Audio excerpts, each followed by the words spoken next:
Hello everyone, my name is Rob, welcome to Kinetic Rugby League. In this video I'm going to be giving you my match review of New Zealand versus Fiji from the quarterfinals of the Rugby League World Cup. So let's get started.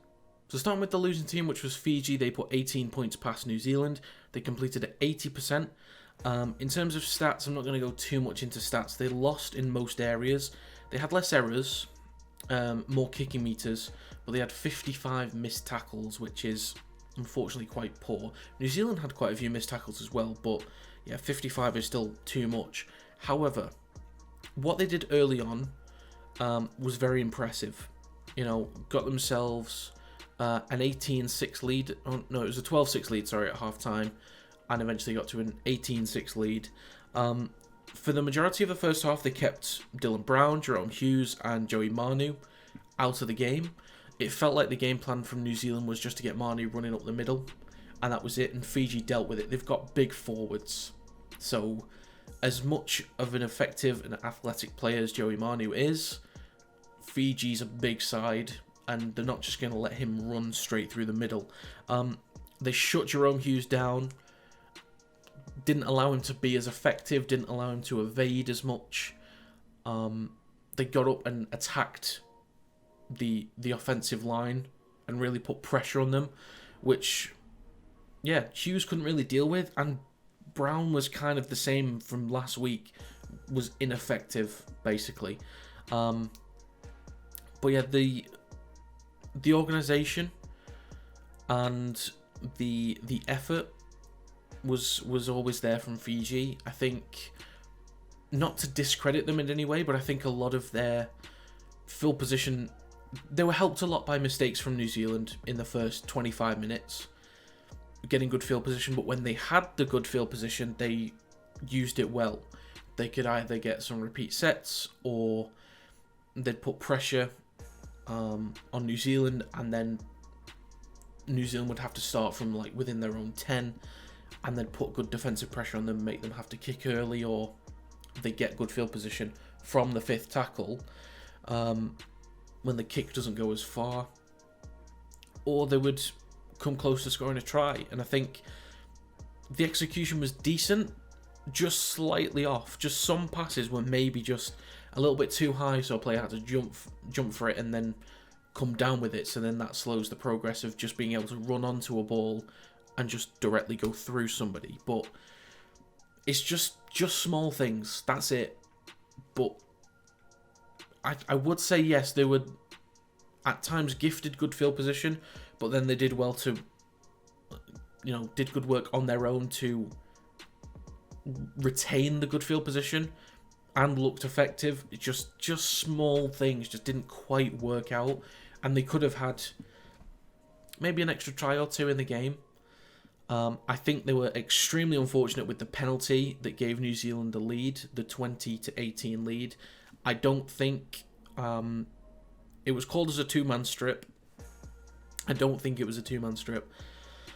I think it's a loose carry from Joey Manu and a knock-on.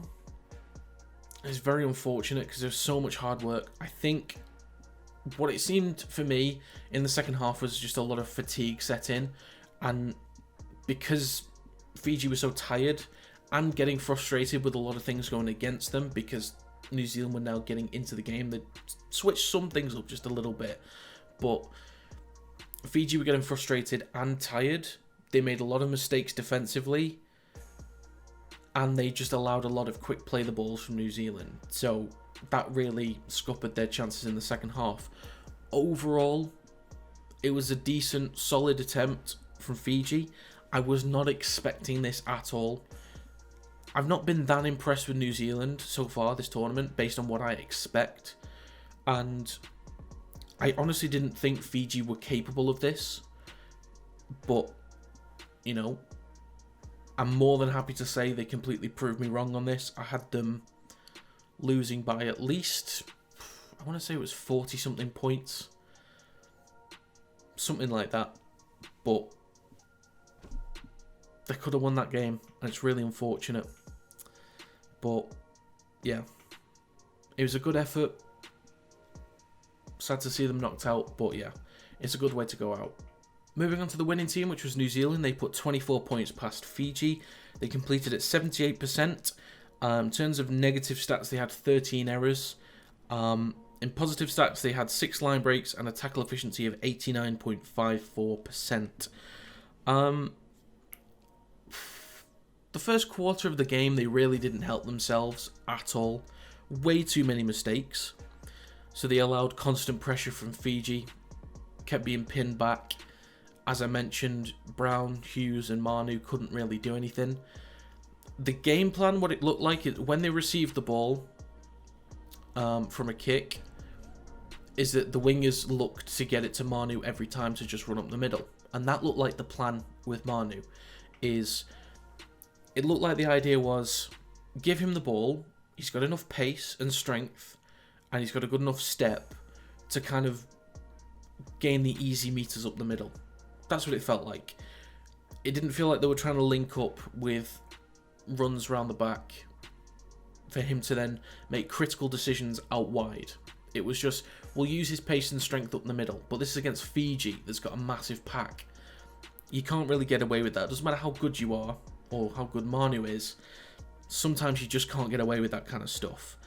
But in the second half, they used him differently. They did actually, shift him out to the wing at times. Linked him up with Dylan Brown a couple times on the left-hand side so that he could actually, attract centres and second rowers in to step past those guys to sort of gain more easy meters. So they used him in a much more effective way and looked better because of it. New Zealand tended to get quicker play the balls, play with a lot more pace. Typically, Brandon Smith always tries to do that. He's not one to just take it easy.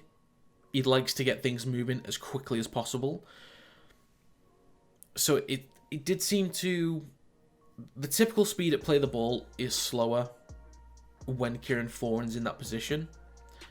But overall, in the second half, when they actually brought Foran on and Brandon Smith had his minutes, they were a lot quicker in the play the balls. But I think it was another sloppy performance again from New Zealand. They haven't really clicked. I was kind of hoping this is the point where they get it right. And I was expecting a much more clinical performance. I was expecting a big step up from Dylan Brown. We didn't get that. I was expecting a clinical performance from Jerome Hughes. We didn't get that for a while. And it felt like the centres and wingers were completely out of the game. They weren't really needed. They were just there for a kick chase and tackle. And then the forwards just gone on with the rest of it. So it felt very disjointed. I suppose the thing that edged it for them was that they've got so many players of great quality and they play at such a high level so regularly compared to that of the Fijian players. But I'm really struggling to see any kind of fight from New Zealand against Australia now. I feel like the odds for betting are going to say Australia minus, at worst, minus 10.5. But in all honesty, I could see Australia beating New Zealand by a comfortable 30 points. Based on the way that New Zealand's been. I don't see them coming close to Australia. Now, if Jerome Hughes is allowed to dictate things, if Dylan Brown plays how we know he can play for the Eels, if the forwards are gaining easy meters up the middle, then they've got a chance. But the Australians know how to defend, so they can kind of shut all that stuff down. So this felt like something that New Zealand got away with because of individual quality. I don't want to diminish their accomplishments because they've made it to the semi-final, but I guess we expected that. They're a minimum top 4 team. They've made it to the final 4. But it felt like they got away with this one. And it kind of felt to me that at some point in this tournament, they come up against a decent enough team they'd be punished. I didn't think Fiji were going to be the ones to do that, but I still felt that New Zealand overall were the better team, but they certainly got away with it with the amount of mistakes and the lack of clinicalness that they had for the majority of the game. Yeah. For me, it's not looking good for them next week, if I'm honest. As much as it's great they made the semis, I don't see a good outcome next week, if I'm honest. But yeah, proud of the effort from Fiji. Bit of an up and down tournament. New Zealand have definitely shown quality in individual flashes. They've had their moments. But yeah, if they want to beat Australia, they are going to need everyone turning up and playing at their absolute best, because they cannot continue with the way they've been playing. So that's going to be it for this video. If you have any thoughts on the New Zealand versus Fiji game, let me know in the comments down below. If you enjoyed this video, feel free to leave a like and subscribe to the channel to stay up to date with new content. And you can also follow the social media accounts in the description down below. Thank you very much for watching. I'll see you next time.